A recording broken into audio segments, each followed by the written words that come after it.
नमस्कार, मैं हूं कुलदीप। आप देख रहे हैं हेडलाइंस इंडिया और महाकुंभ में हैं और लगातार आपको यहां से एक एक कवरेज दिखा रहे हैं। विभिन्न प्रकार के साधु संत यहां पर हैं और ये देख सकते हैं आप, आज गुरुकुल के छोटे छोटे बच्चे आज कुंभ का मेला आए हैं, माँ गंगा में स्नान करना है। इनको भी दिखाएंगे, उनसे बातचीत भी करेंगे, कहाँ से हैं, आचार्य भी इनके साथ हैं, उनसे भी बातचीत करेंगे। पहले यहीं से शुरुआत करते। क्या नाम भैया आपका? अंश उपाध्याय। अंश उपाध्याय। कहाँ से आए हो? लखनऊ से। लखनऊ से। तो क्या पढ़ाई करते हो आप? स्तोत्र गीता।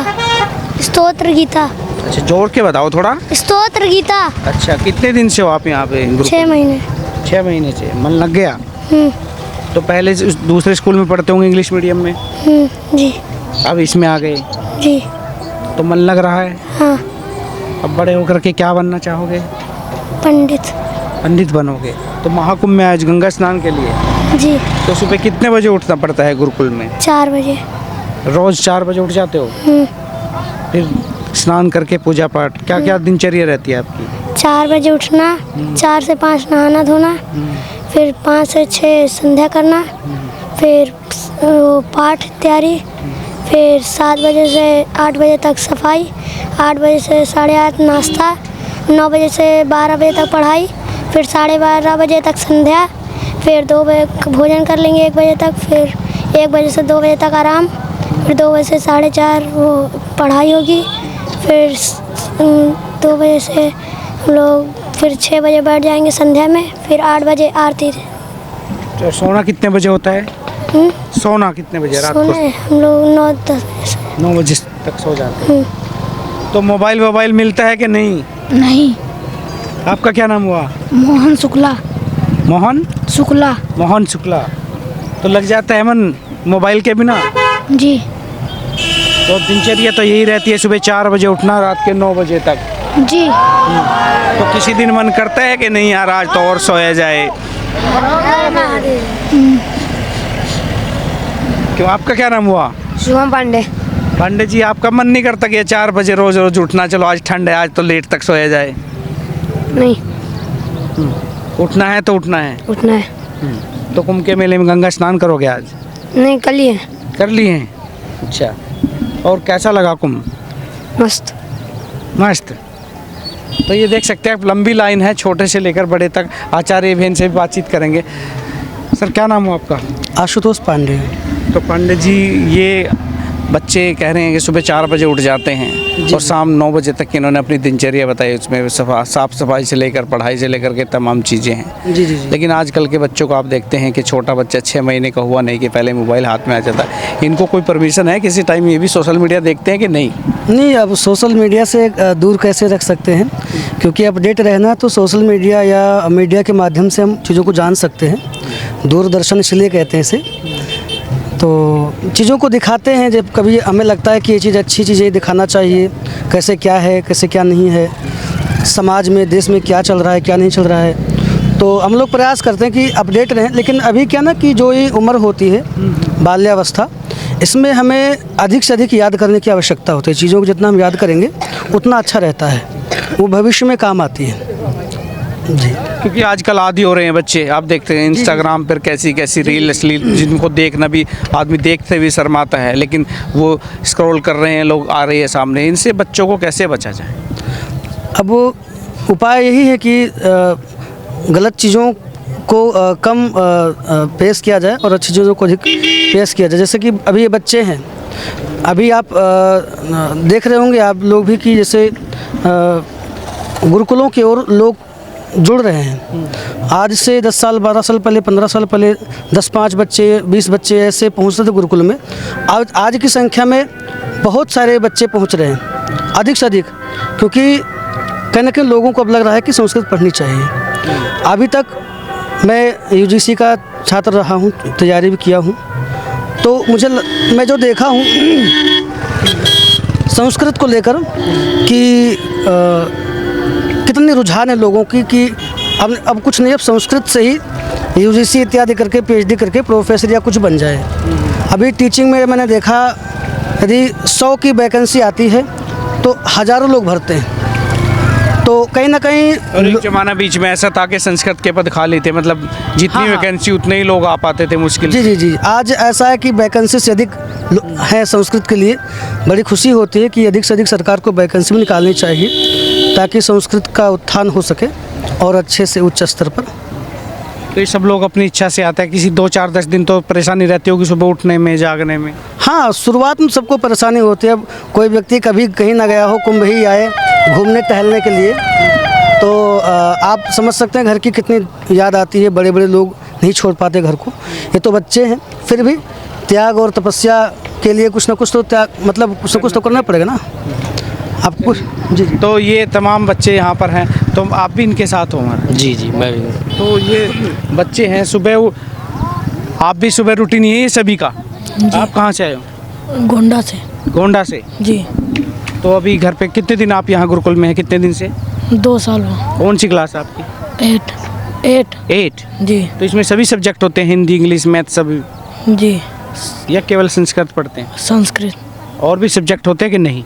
और होते हैं लेकिन पढ़ाई नहीं होती। अच्छा, पढ़ाई इसी की होती है। जी। तो घर पे कितने दिन बाद जाते हो? जब छुट्टी होती है तब जाते हैं। तो छुट्टी 2 महीने 4 महीने कितने दिन में होती है? दीपावली में होती है छुट्टी, होली में होती है, और गर्मी की छुट्टी होती है 1 महीने की। अच्छा, तो घर मम्मी पापा भाई बहन की याद आती है?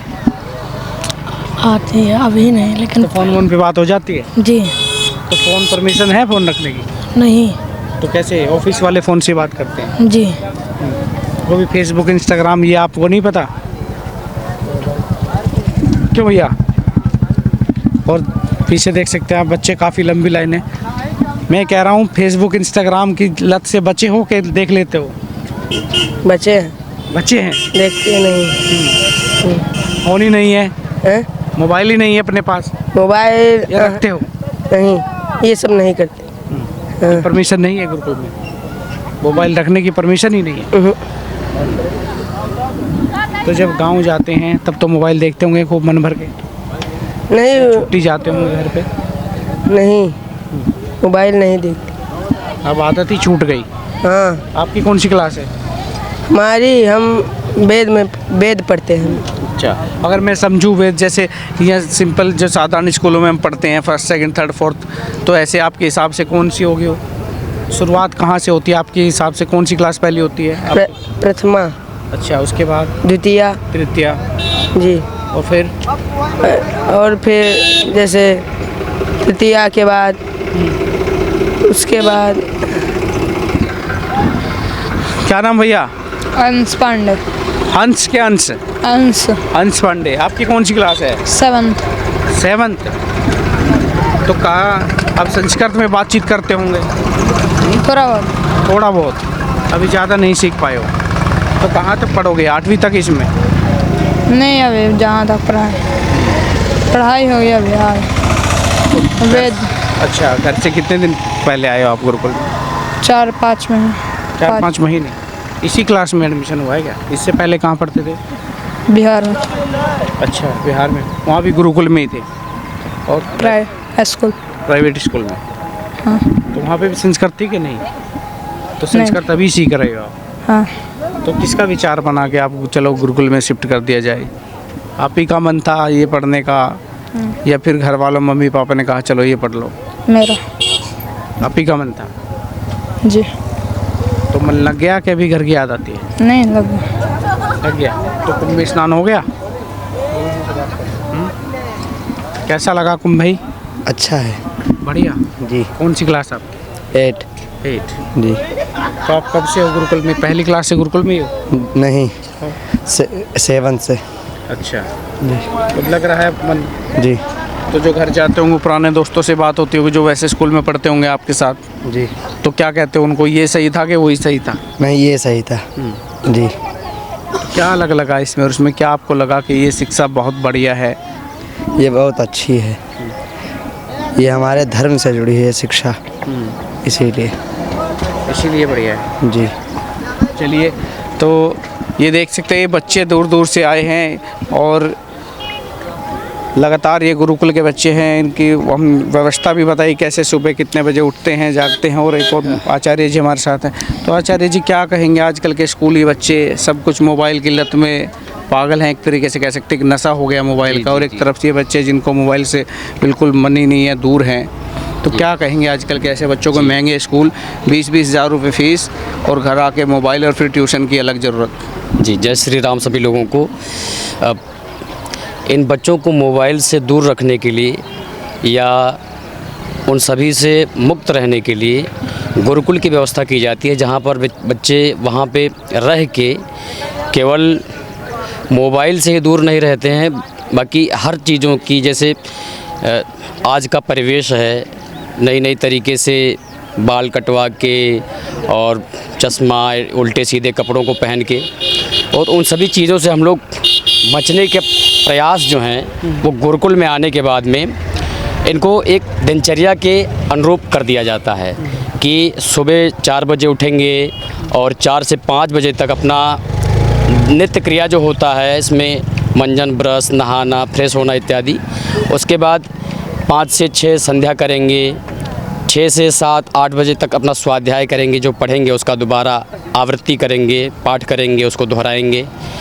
उसके बाद में 9 से 12 बजे तक जो समय होता है इनका नए पाठ को पढ़ने के लिए होता है, नए विषय को जानते हैं, उसमें गुरु जी लोग, आचार्य लोग पढ़ाते हैं और बच्चे अपना सीखते हैं, फिर उसका अभ्यास करते हैं। इस प्रकार हमारी दिनचर्या बनती है। ऐसे 12 बजे के बाद फिर 2 बजे तक बालक अपना उसमें भोजन करेंगे और 1-8 घंटे का विश्राम करते हैं, फिर 2 से 4 बजे तक पुनः अपना जो पढ़े रहते हैं उसका अभ्यास करते हैं, या नया कोई विषय आचार्य पढ़ाते हैं तो उनको अध्ययन करते हैं, सीखते हैं, और फिर 4 से 5, साढ़े 5, 6 बजे तक अपना खेलते हैं, कूदते हैं, या टेलीविज़न की व्यवस्था है, टीवी इत्यादि की, तो उसमें समाचार या कोई धार्मिक सीरियल, रामायण, महाभारत इत्यादि दिखाते हैं, तो उनको बोलचाल की भाषा अच्छी जानकारी होती है, अपने संस्कृति में, अपने सनातन में पहले का इतिहास क्या है, राम को, कृष्ण को जानते हैं।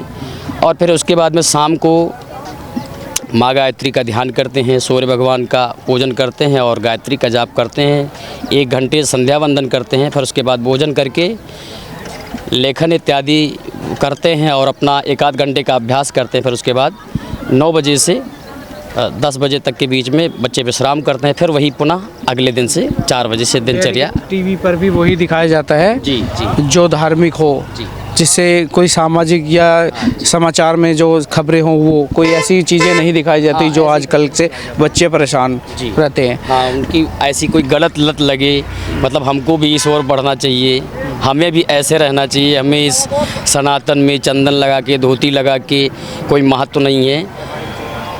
इसको आगे बढ़ाने के लिए अपने पूर्वजों का, जो हमारे दादा परदादा ऋषि महर्षि जिनसे हमारा परंपरा चला आ रहा है, वो जाने, इसलिए हम अपने सनातन संस्कृति के सीरियलों को, उनके इतिहास पे जो बने हुए पटकथा है, उन सबको दिखाते हैं ताकि उनसे इनका उत्साह वर्धन हो। तो ये देख सकते हैं जितने भी बच्चे थे, यूं ही भारत को ऋषि मुनियों की धरती नहीं कहा जाता यहाँ पर, इसीलिए क्योंकि छोटे छोटे बालक गुरुकुल का हिस्सा बनते हैं और उसके बाद तभी ये गुरुकुल में शिक्षा ग्रहण करके अच्छी शिक्षा, संस्कृत का ज्ञान, हमारी संस्कृति का ज्ञान और इस तरीके का जो सभी ज्ञान है वो गुरुकुल में दिया जाता है। दिनचर्या इनकी बहुत अच्छी है, सुबह जल्दी उठना और भजन पाठन करना, उसके बाद ही अपना लेखन, अपना जो भी पढ़ने की प्रक्रिया है स्कूली वो होती है। तो आप देख सकते हैं यही सही दिशा है। यूं ही ऋषि मुनियों की जो धरती भारत को कहा गया, इसीलिए कहा गया कि छोटे छोटे बच्चे देखिए इस वेशभूषा में अभी से गुरुकुल में आ गए हैं, अपनी संस्कृति को समझ रहे हैं, अपनी भाषा को समझ रहे हैं, अपने समाज में किस तरीके से उत्थान हो, ये इस चीज़ पर अभी से ये कह सकते हैं कि गहन अध्ययन में अभी से लग चुके हैं, और तभी ये लोग बड़े होकर के अच्छे समाज का और अच्छे देश का कहीं ना कहीं गठन करेंगे।